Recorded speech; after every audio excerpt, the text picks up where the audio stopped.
I know you guys are extremely used to seeing this Rubicon 392 or maybe even the Defender, but today we're going to be working on something a little bit different. Now, if you guys have been watching the channel for a long time, you guys will remember the Camaro that I totaled at work, so I bought it just to sweep it under the rug. And in all honesty, I haven't shown this thing much love. I just used it as a beater. But here recently I had to put a new set of tires, so I did 275s all the way around, and it kind of got me a little interested in fixing it up.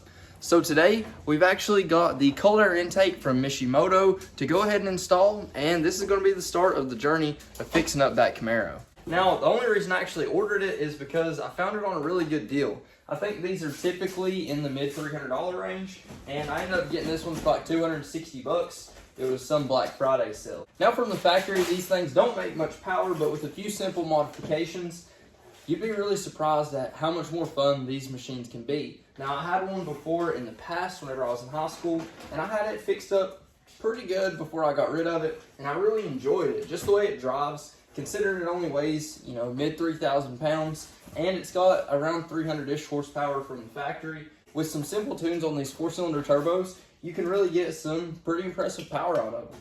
Now, this is basically like a half-open air box. It's not fully enclosed, so we should be able to hear the intake noise a little bit better. So the first step to all this is obviously to get inside and take out the stock intake. So the first step for now installing the new intake, I'm just putting the mass airflow sensor into the new intake tube since I already took out the old intake. I'll do that first, then we'll start putting together the actual air box. And then once we get our actual air box out, you'll see it's open on one side. This is actually the side where the air comes in. We will want to leave the top off until we're absolutely done. Then we'll put it on top. That way we'll still have access to where the filter goes. So for this next part, all I really did is put the extra brackets on this and made it really easy and line it up. That way I can just go ahead, put it in, and we'll be good to go.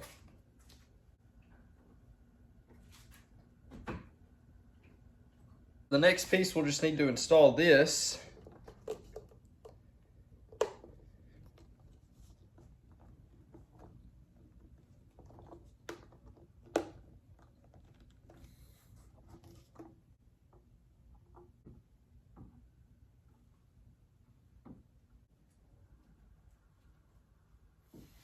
Now that we've got that installed, I'm going to go ahead and put this piece in for our oil return line, and we're going to have to put that clamp on as well.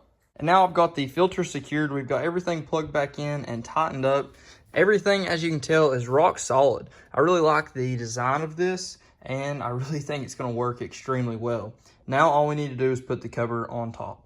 And just like that, it is all finished up. As you can tell, it's pretty much fully enclosed here, but it is open on the bottom side. Like I said before, it's almost a closed box. It keeps all the hot air away, but it lets all that cool air that's coming in go straight to the intake. So I'm really impressed with how everything's set up and how easy it was to install.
best things about these 4-cylinder turbos, or really any turbocharged motor, is it's so easy to get this sound out of it with just a simple intake. You don't need an extra tune or anything like that. I will say, as soon as I had it plugged in, the first time I started it up, I did have a check engine light. That was just because I removed the mass airflow sensor. Anytime you do that, you could get the check engine light to come on, but I simply cleared it and it hasn't came back on since, so we should be good to go on that. Now I'm gonna let you guys hear it just going through the gears normally.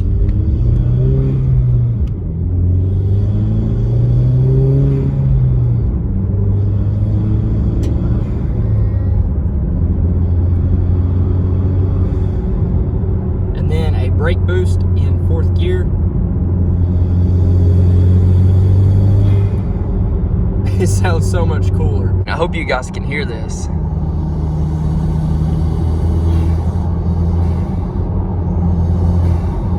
It's just awesome. I absolutely love the sound.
Now, while we're covering all this, I've got to give a huge shout out to OMT for sending out another awesome product.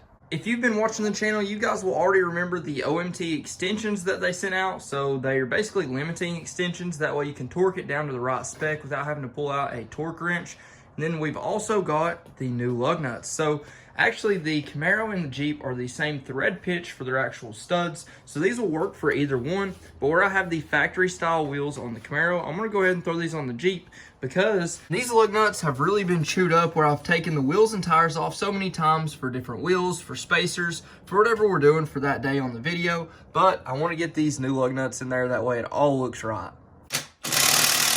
And now I can use the limiting extension they sent out previously.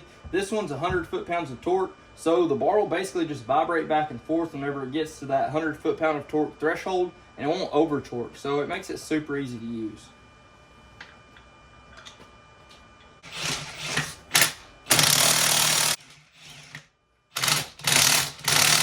If you guys haven't already, go ahead and check out OMT. Their link will be down in my description below. They've got a ton of awesome products that really help out for particular situations. Then they also make a lot of other products that pretty much everybody needs. So if you guys are looking for a great price on any specific tools or just some of the normal stuff that you need like lug nuts, go over and check them out. And I know I haven't shown any of you guys, but these are the new Yokohama tires, of course 275 all the way around, but they've got extremely good grip. So what I was looking for is something that was going to be able to grip up really good in the colder weather, also the wetter weather like we get here extremely often. So I've been extremely impressed with these, especially for the price of them. I got them from Walmart for a steal. I can't remember exactly how much, but it was a great price. And of course I've got the 275s in the front as well. Now this is a 8.5 wide rim and that's a 9.5 wide rim. So it's not technically recommended to run square stance on that wheel setup, but I've done it before in the past with 285s on these exact same wheels